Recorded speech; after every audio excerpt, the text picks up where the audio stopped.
out onto the sidewalk. He heard a couple of people talking about Mount Lassen and how they would try to escape Susanville if the volcano was to explode. After that, Will walked down Main Street and stepped onto a curb.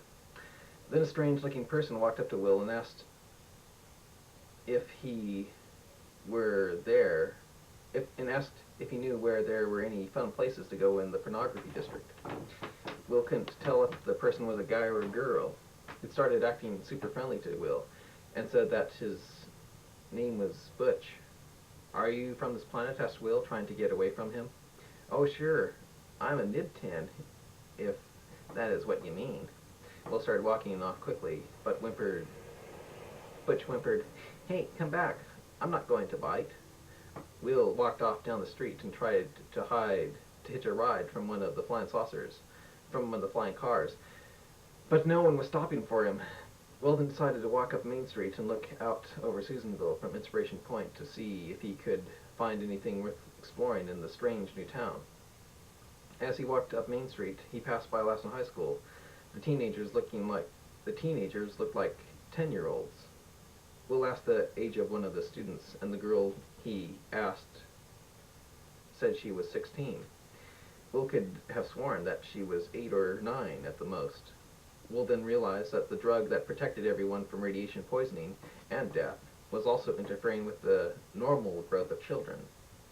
Will was now wondering how they would ever be able to develop into adulthood in the first place.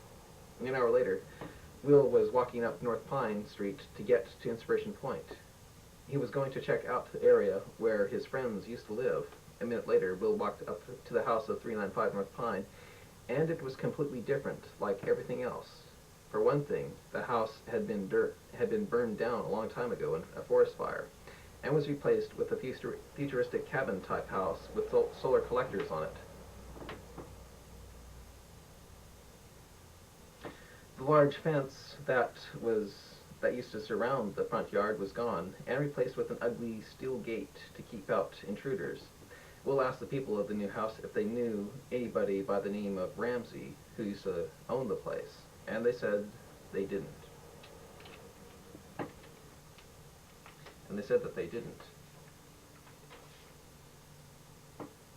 After looking out over Susanville from Inspiration Point and seeing all the strange new stuff, like teleportation centers on the hills and a space tower on Diamond Mountain, Will decided to go to Jim's house.